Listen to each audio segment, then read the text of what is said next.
Initiating Movieboys podcast. Still loading. Tempest and Ryan are on their way. Welcome. Please enjoy the show. Hello, my name is Ryan, and we're here with another episode of Movieboys. I'm here with my co-host, Tempest. What's going on? And we're going to talk about the new entry in the Predator franchise, which I didn't think we would be talking about.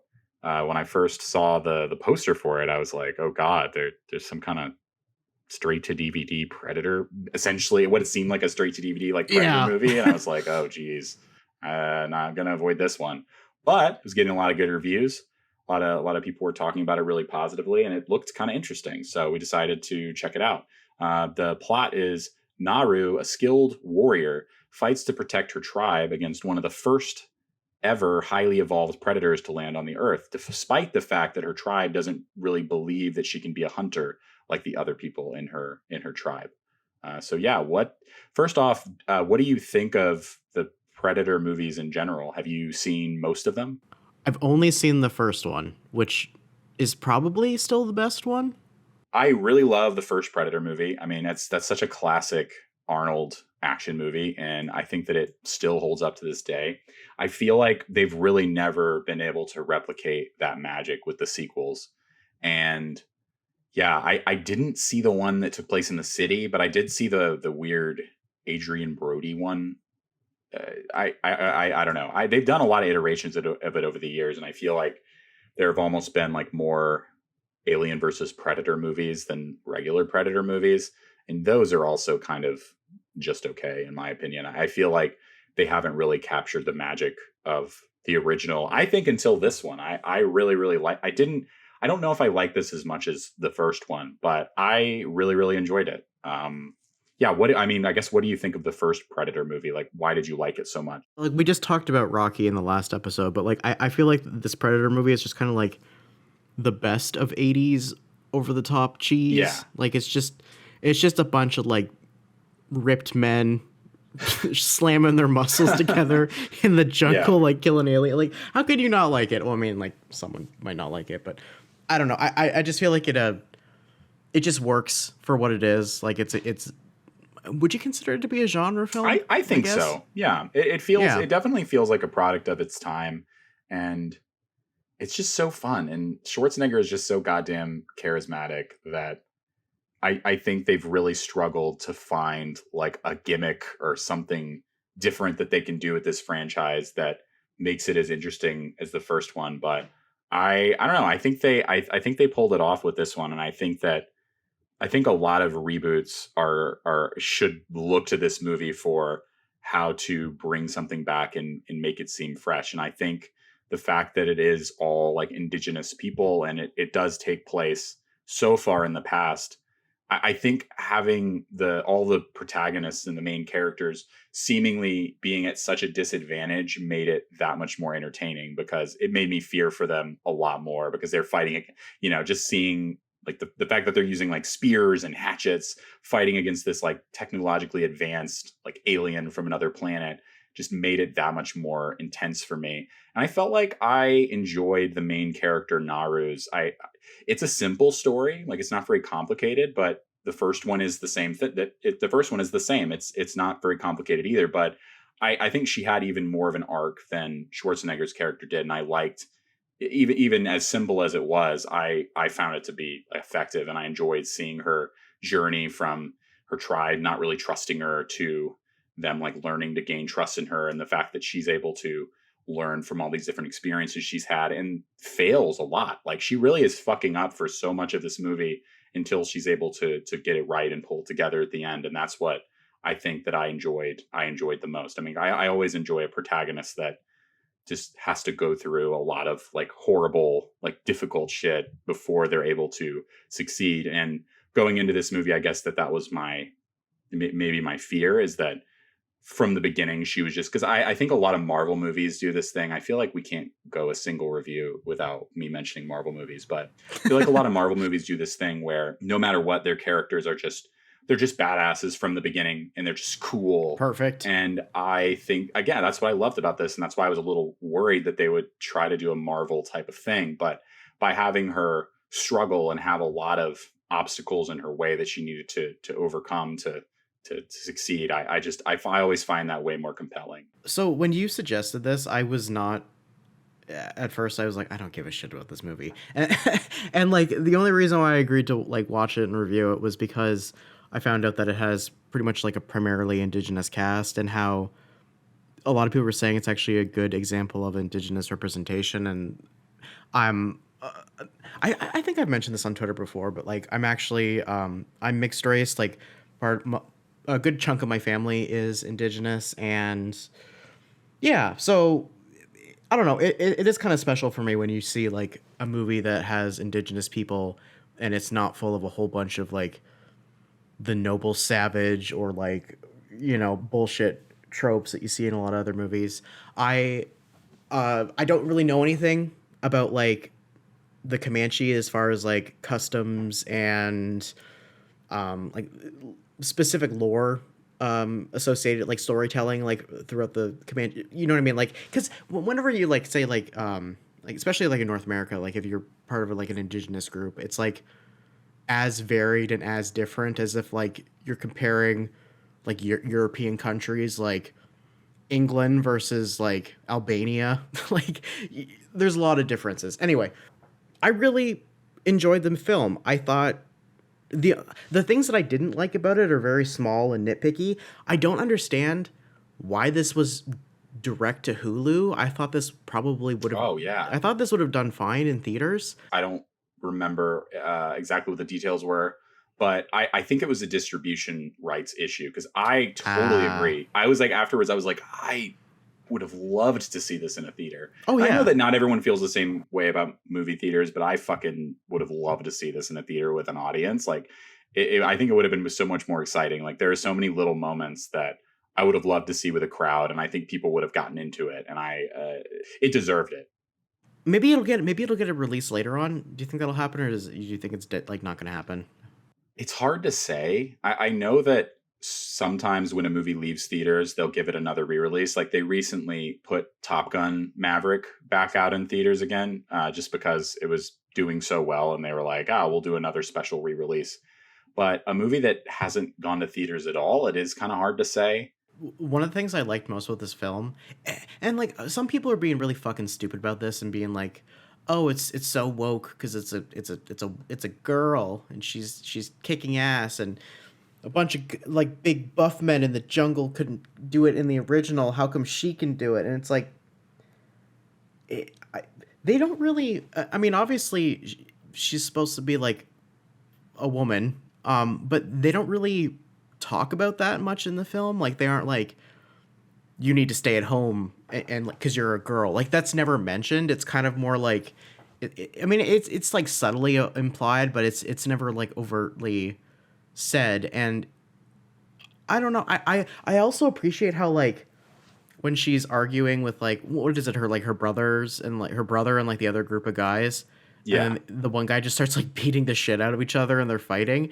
I really thought that was like kind of special and nice, because okay, I haven't really gotten to like many fist fights with people, but like I remember when like I was younger and like before I transitioned and stuff, like I'm a big person. Like I'm 5'10". Like I'm not like some little like wallflower of a human. And I've always been pretty big. And I still remember like so many times, like when I was younger, like boys being like, "Oh, I can't hit you because you're a girl" or whatever. And it's always like so bullshit. Like, anyway, I just appreciated that, like, I don't know, like the equal treatment. I don't know.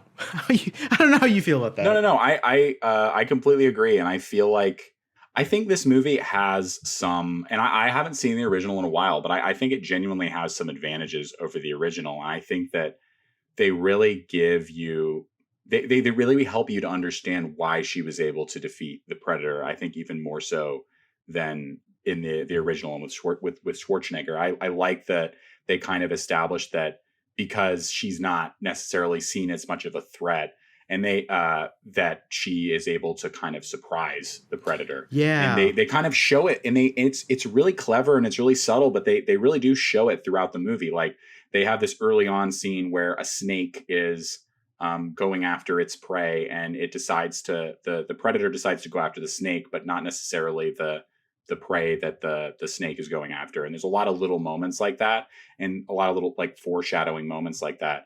And I feel like it's not just, oh well, Schwarzenegger just puts I love that moment. I'm not dissing. I fucking love Predator, don't get me wrong, but like Predator really just has that moment of like Schwarzenegger realizing like, oh, I can throw off my heat signature by going in the mud. But I think I think what she figures out, and I think what makes her so smart and so effective, like tactically, I is that she realizes that this predator is really only going after who he considers to be the most threatening, and because that's what predators do. They go to a planet and they have to pick the biggest alphas out of the pack and fight them and kill them, and that's what they do. And the fact that it was such a fun little twist on, because like obviously Schwarzenegger is like the biggest fucking alpha and he just goes after him. And if they were to just do that again with another character, I don't think that would be as interesting. But the fact that it's like this time they use the fact that they are maybe a little bit more unsuspecting as an advantage, I thought that was a fun twist on the original story. I really liked that a lot. Yeah, especially it makes sense with the title of being prey. It's kind of assumed that like, oh, she's like, she's a girl, so like we're not gonna like take it seriously, but like that is her advantage. I was looking into like doing like some research about like the Predator lore, I guess you could say, about the aliens. So the aliens are, I forget the name of the race, but they're like from a planet where their coming of age thing is like they have to go to a different planet and then like hunt down like basically like big game, like they're big game hunters. Yeah, that's really it. And I think that I don't know if it's based off of like a comic series or something, but I remember it was like very explicitly explained in the first Alien versus Predator movie, that like they every so often, every however many years, they'll come down, and yeah, they have to just they essentially, and this is allegedly like the very first time a predator comes down to Earth, and that's why at first the predator's like, oh, maybe the snakes are the biggest predator, or maybe it's a bear, or maybe and they just are sort of going after whatever seems threatening. And I kind of thought that was fun, because it was kind of like a prequel in a sense. I when I saw that scene where there was all the skinned buffalo, I was like a little confused at first, because I was like, why is the predator attacking buffalo? I mean, I guess buffalo are big, but then I realized like, oh fuck no, this is historically accurate, because literally what happened when colonizers came to the like fur traders came to the Americas, like they wiped out the buffalo, and they would literally just keep the hides, and then they would leave the carcasses to rot. So that's actually like a historically accurate thing that happened. And I didn't know that. Yeah, when I figured that out, I was like, oh, that's so smart. And you could definitely tell that like little things in there. I definitely want to see eventually, like there's going to be someone at some point who's like a native person reacts to the film, and like they point out like every single like historically accurate or inaccurate thing. But I know like that one thing is like historically accurate. So that was cool. Also, I don't mean to be mean to the French, but I love how the French were like just like fucking awful. Like that was great. I love to see it. The French fur traders, like, you know what's stupid? I had this moment of like, is she gonna like team up with the predator and then they're gonna kill the French? Like, dude, I thought the same thing. There was a moment where I was actually like, I like sat forward in my seat and I'm like, dude, I am so ready for her to team up with the predator to kill the French, because there have been movies where the protagonist will team up with the predator. Like, I mean, that's what happens in Alien versus Predator too. Like usually it's like a Godzilla type of thing. Yeah. Like it's like enemy of my enemy is my friend sort of deal. But yeah, I felt the same way. And I really loved how the French were portrayed, because you usually don't see like those colonialist type of people portrayed in that type of manner, but they were just explicitly negative way. Yeah, they were so disgusting and portrayed in the way that native people used to be portrayed in movies. Yeah, they were basically portrayed as like savages, which is how natives. Yeah, which is unique. I don't know. I appreciated that. I wish there was more French hate in this film. That we could have used more of that. That should. Yeah, I love that. I would love that if that was like if we were on Rotten Tomatoes or something. It's like our poll quote would be from Tempest, and it would say like, "I wish there was more French hate in this movie," but it was really good. But next one maybe for Prey 2. I would love the sequel for Prey 2 is just the aliens come back and they team up with the Comanche and they just wipe out all the fur traders. They go to France. Yeah. Oh my god. Fucking Napoleon or something. I don't know. Whatever. No, Napoleon was like 100 years later than this, but you know what I mean. I think that'd be fun.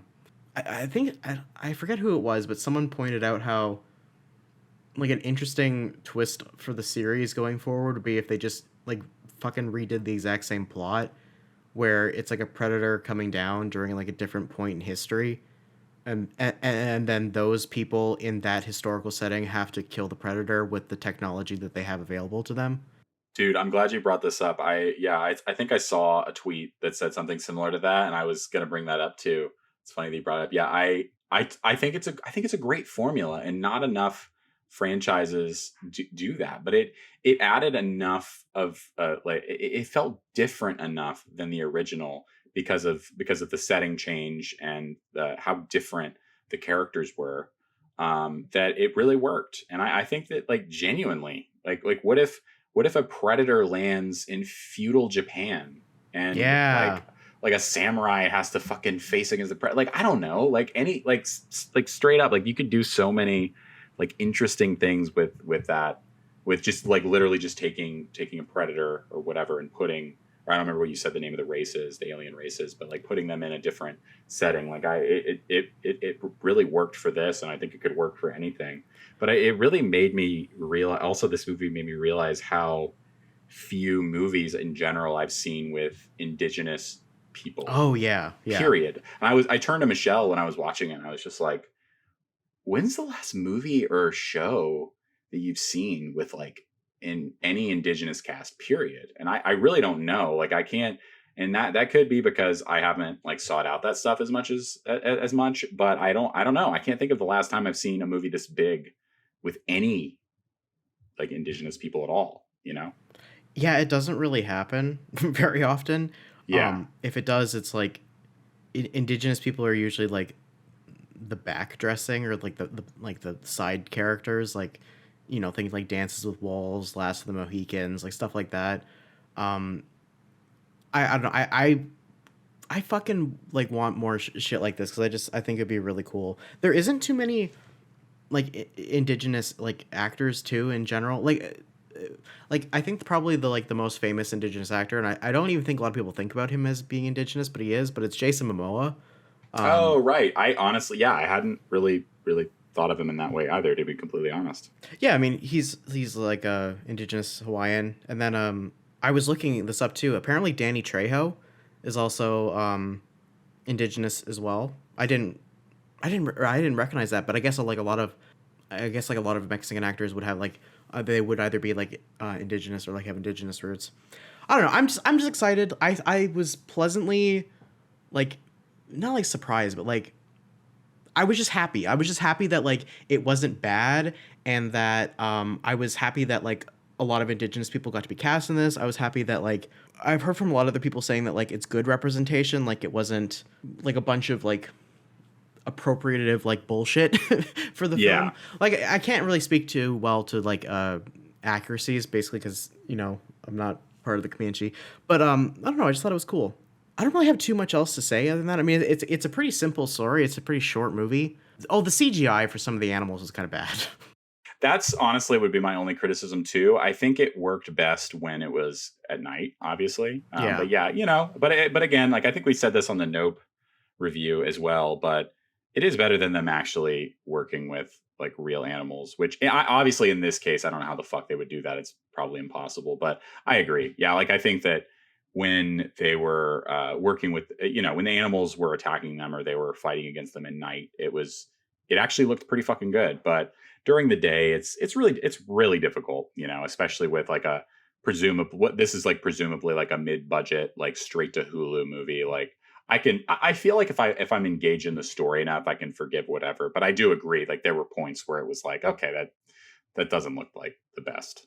Oh, another thing that was kind of distracting, I guess, was in the beginning when the dog gets its tail caught in like the bear trap or the foot trap or whatever. Yeah. And then she takes it out of the trap, but then his tail is like completely fine for the rest of the fucking film. Oh yeah, I noticed that too. And I was like, Poor puppy. what was the point of that? Like, I don't know. I guess they wanted to show that like she was able to interact with like the technology of the time and like figure out how to like use shit. But I don't know. It just feels weird because that would have like probably amputated the dog's tail off, and then they just kind of show it going back to being fine. And this is getting to be like really nitpicky, but I think some of the dialogue felt too modern. Like I wish it was a little bit more. It just felt like too current. Like you know what I mean? Like not like they have to like speak in like old English or iambic pentameter or some shit like that, but like just I don't know. I wish it was just if they are gonna have it in English, I wish it was like a little bit more period accurate, or I wish that it was. Honestly, I would have been fine if it was all in Comanche. Like, I don't mind subtitles. I know some people have very strong opinions about subtitles. I think that would have been cool, and it almost makes you pay attention more in a way because you have to like focus on what they're like, not like focus on what they're saying, but like if you aren't explicitly reading all the subtitles, they kind of have to like focus more on like the non-verbal communication that they're getting across for the acting. I don't know. What did you think? Did you like the English? So, I think that it would have also. I agree that it would have been really interesting if it were not in English and if it were in their native language. But it is just easier, and I think that I can see like whatever. I mean, whatever company. I know this is made for Hulu or whatever. Like whatever boardroom they were in, they were just like people just generally. Like as a whole, if you were to probably poll, people would probably rather watch a movie that was in English. Yeah. And I'm not saying that makes it right, and I'm not saying that makes it more interesting, but I don't know. I feel like that was explicitly why that decision was made, and it didn't necessarily bother me though. But it did. There were a couple points where I was like, huh, that's it. There were a couple moments where it takes you out of it because like one of the French colonialist guys turns to the main character and starts speaking to her in English. And it's like, oh, right. Huh. Okay. They're kind of saying that English is their native language. And it's just kind of like a Star Trek, like we're wearing like a weird device that's translating this for us and kind of thing. You know what I mean? Like the audience is having it translated for us. And it is weird. I would be interested to see like an alternate version where they did, but it's just, I could totally see it being like the deciding factor of a movie like this being greenlit, where they were like, well, it's either English or we don't greenlight it. So if that's the case, then greenlight it. But I would like to, I do think it would be interesting to see in a perfect world. Exactly. And the main actress in this too, I thought was really, really good. Her name is extremely badass. And I had to look at it a couple times. I was like, is that her real name? Her name is Amber Mid-Thunder. Yeah. Which is amazing. She already has like a badass superhero name, just her regular name. I think Mid-Thunder is actually, I think there's a couple of other indigenous actors who have the same last name. So, she killed it. It is a cool name. And she's also apparently been in some other stuff, so she's more well established than some of the other people in the film. Like I think some of the guys were like, this is like their first role. So I don't know. I hope I see more of them. I think they all did a good job. I don't really think there was anyone in this where I was like, oh, this person can't act. Like that definitely didn't roll through my head at all. Yeah, and it was great to see all of the OG. This is somewhat of a side note, but it was so great to see all the OG Predator cast on Twitter and in different places, like fighting for this movie and defending this movie and saying like, this is actually great. Like the quartering style fucking moron nerds are being stupid, and please watch this and give this a chance, because it was kind of great to see that. I really like the end when they're like the end fight, and it's like dark, and his blood is like the Predator's blood is like glowing green. Yeah, and it's like getting on her and like different parts of like the forest, and I thought that looked really cool. I don't remember. I'm assuming he must have, like, the Predators must have green blood in general. I'm yeah, assuming. I feel like it was way more prominent in this. They definitely have green blood, but this, it was like neon slime blood. that was that worked for me. I really liked that they like amped it up, and it was also cool to see like at the very end when she traps the Predator in the I mean, this is a spoiler review, so whatever. When she traps the Predator in the quicksand type of, not quicksand, but in the bog, I guess. Yeah. And he slowly sort of rises up, kind of like Schwarzenegger rises up in the original Predator movie, out of the mud. And I thought that was like a really cool visual parallel, showing that, because in that moment Schwarzenegger was clearly like in control in the original Predator movie. And I kind of liked that they turned it on its head and showed that like they sort of reversed it, and the Predator in this movie was clearly not in control in that moment, and kind of was about to sort of face his demise. I really liked that a lot, and how she turned his weapon against him, I thought was cool. Oh yeah, that was dope. If the original Predator movie was just about like a big macho man just sort of like beating down and just basically it was ended up being stronger than the Predator, which is fun and like badass in its own right. Like the fact that this character in this movie is able to outmaneuver and like be smarter tactically than the Predator was really entertaining to see, and I really enjoyed that. Oh, serious question now. Who's gonna be a governor from this film? Oh shit, that's a good question. Yeah, because I think a lot of people forget, like, Jesse Ventura was also right. He was in the original Predator film. So there's two governors that were in Predator. So if tradition keeps, not that it has with all the other Predator movies, but someone in this film, they're gonna be governor in like 20 years. I mean, dude, imagine like Amber Mid-Thunder for governor. Like that kind of works. I could see that happening. Like that marketing campaign just sort of makes itself. So I guess for final thoughts, recommend this movie? I would highly recommend this. I think that if I were to give it, like, I don't like giving everything, and I think I feel like I've had this caveat for too many previous podcasts, but I don't always love giving like a number review, because I think it's kind of meaningless and always subject to change. But I feel like I feel like I'd give this like an 8 or 9 out of 10. I loved it, and I would highly recommend it to anyone. Even if you don't give a fuck about Predator, I would recommend watching this. It's just a really it has like amazing representation, and it's really unique in that way, but it's also just like, while being great in that regard, it's just a fun, like really entertaining action movie at the same time, and it's just really well executed, has really good performances, shot really nicely. I think it's probably one of my favorite movies that I've seen this year so far, honestly. How did you feel?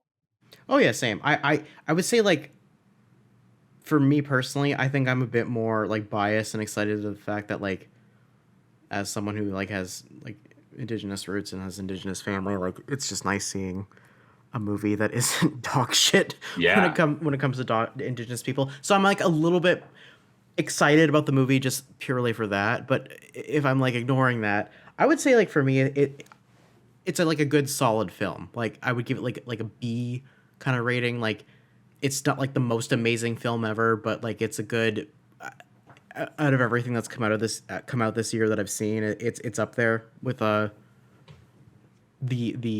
what would you call it, like the top of the pack. Yeah, for sure. Yeah, like it's good. I think a lot of people would enjoy this film. Definitely recommend watching it. If they, I don't know, like, people need to leave more comments on our fucking videos. Are you watching these movies, or are you just listening to us talk about them? Let us know. How dare you? If you're listening to this right now and you're not leaving a comment, I'm not going to say what's going to happen to you, but you should leave a comment. I guess I am just curious, because I do that sometimes, where I'll just watch reviews for movies I have no intention on watching. So just because I'm like curious about like what people are saying about it, but I don't know. Yeah, in all seriousness, I do the same thing. Like there are so many shows, and like I'd say on a vast majority of shows and podcasts that I've listened to throughout my life, I usually don't. I don't usually comment, but that's not to say that you shouldn't, because I am wrong. Does anyone get to go to Big Dick Island? The dog. Definitely the dog. Oh, that I loved that puppy. That was a good dog. That was a good dog. He was so helpful. I think Amber can go to Big Dick Island too. Definitely, she's definitely got the Big Dick Island pass. Her and the puppy. I was really worried that dog was gonna die. I was like, if this dog dies, I'm gonna fucking lose my goddamn mind. Like, don't do that. Don't do that to me. Isn't there a website where it's like, does the dog die at the end of the movie? I think there's a website where I think so. Yeah. I think they just tell you if the dog dies or not. The dog does not die in this film, so that makes it even better.